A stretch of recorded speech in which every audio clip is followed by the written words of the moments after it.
為咗睇《尋秦記》咧啊，特登得啦，唔使講咁多嘢啊，唉。咁有一個嚟啊！我頂。方怡，邊個啊？古天樂竟然 OK，我頂啊！啊留言啦，叫 Kimi 送啦。我唔會送啊！有冇聽我亂咁講？啱啱睇完呢個《尋秦記》，直接落個判斷，我覺得係值得睇，即係收晒貨㗎啦。你話睇打鬥啊，睇 effect，睇劇情，你以一個冇睇電視劇入去睇，我覺得都會睇得明。佢啲美術又唔錯啦，大部分嘅原班人馬做翻呢一個《尋秦記》咯。你有冇啲彈下㗎？啊，點樣婉轉地講先？我好驚得罪人啊！得罪人就緊㗎啦。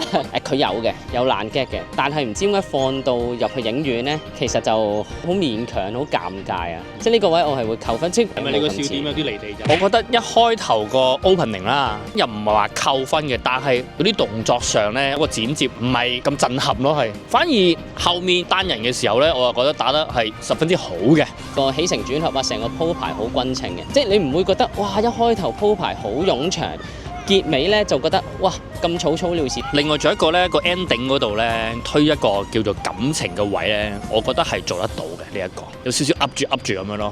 冇乜悶嘅位啊。呢個位要讚咯，真係。咁你而家係咪要講下劇透部分啊？劇透部分。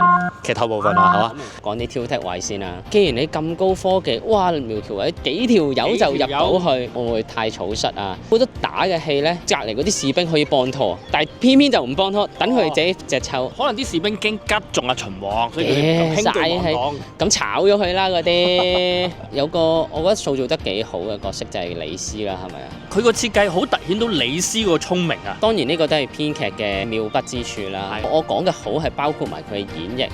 亦都係帶到俾觀眾睇好機智啊！苗僑偉個女嗰個立場咧轉變得好快，即係上一個 moment 咧，佢係揸住把槍，哇，好似好冷血，要去殺古代啲人嘅。下一個 moment 就係跌落山崖，一俾敵人救咗之後咧，佢個態度係完全，哇，係180度轉變。我唔知中間係咪佢哋又拍咗其他嘢剪咗定係點？佢太容易死啦！下一個 moment 係咯，有勇無謀，好似夾硬要死佢死，跟住推進阿苗僑偉個角色，佢哋父女之間嘅感情咁樣咯。係，我都認同。佢 ending 嗰度，我覺得佢又做咗類似電視劇嘅同一個元素啦。項少龍同嬴政要分別啦，阿嬴政就唔想啲史官總之提及佢啦，話佢喺個碼頭度，佢派人出去揾長生不老藥啦。啊，原來跟住項少龍無啦又變咗徐福，又愣到啦，都 OK 嘅。有個 close up 鏡頭咧，阿苗僑偉收埋咗佢個新版嘅傳送器，但係就冇出現過啦。之後相信嗰個咧係伏筆嚟嘅。大家有啲咩對於《尋秦記》嘅討論啊？留個 comment 啊，討論下，一齊大家去懷緬下呢個情懷。天命最高。